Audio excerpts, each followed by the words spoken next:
as we are here celebrating a decade of renewal of public infrastructure, as we commission this Nairobi Expressway. With the addition of this iconic motorway to the landscape of our capital city, Nairobi, our city of Nairobi now acquires not just a new suspended highway, but one whose design is bold and distinctive, inking a new chapter in our infrastructural development as a country. So, fellow Kenyans, our founding fathers not only bequeathed us independence, but they also bequeathed us with dreams for a better and more prosperous tomorrow. And they dared us to build the future that Kenya deserves by doing great and sometimes seemingly impossible things. As they handed the baton of leadership to the generations that followed, they also wisely advised us that to do big things, we could only allow ourselves to be distracted by small things. So many have asked why I have focused on investing so extensively in infrastructure projects. Why are we building roads and railways? Why are we building floating bridges and fiber optic cables? Why are we developing new ports? And the answer to this should actually be clear to all.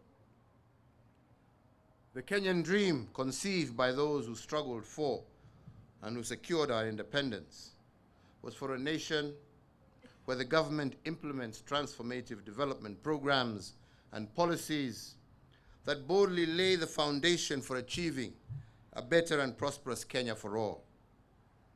As correctly identified in our own Vision 2030, solid and functional infrastructure is a key enabler to the realization of that national dream. In that vein, our brick and mortar investments in roads, rails, ports, and energy, and other areas are not the dream. They are not the achievement. The dream is what these big public investments will do for Kenya and how they will transform our standing in the community of nations, while also powering our citizens' pursuit for better livelihoods. Today we are answering all those doubting Thomases and all naysayers, and we are boldly declaring that Kenya is a leader and an innovator by commissioning the East and Central Africa's most iconic road, which is the Nairobi Expressway.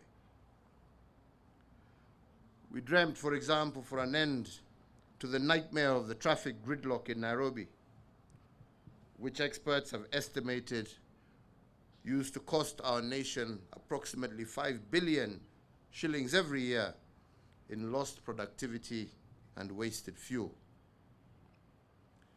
Since we opened the roads for public trials in April, it now takes between 15 to 24 minutes to drive all the way from Mulolongo in Machakos County to Rironi in Kiambu County. Before the expressway, that would have been a journey that would take at least 3 hours, which, if you calculate, is the equivalent of flying from Nairobi to Addis Ababa and back again. In short, the Nairobi Expressway has been open for trials, and it has already proved its worth. It has ushered in an era of reduced travel time, an increased mobility, and an era of reduced congestion and enhanced productivity. The expressway lays open a better business environment for our country, which means more opportunities for our nation in tourism, in conferencing, in manufacturing, in hospitality, sectors that employ more than 3 million Kenyans directly and another 6 million indirectly. It also means better emergency response for all those in need of critical care and better commuter movement. It has also provided relief for the main transport artery that serves Jomo Kenyatta International Airport.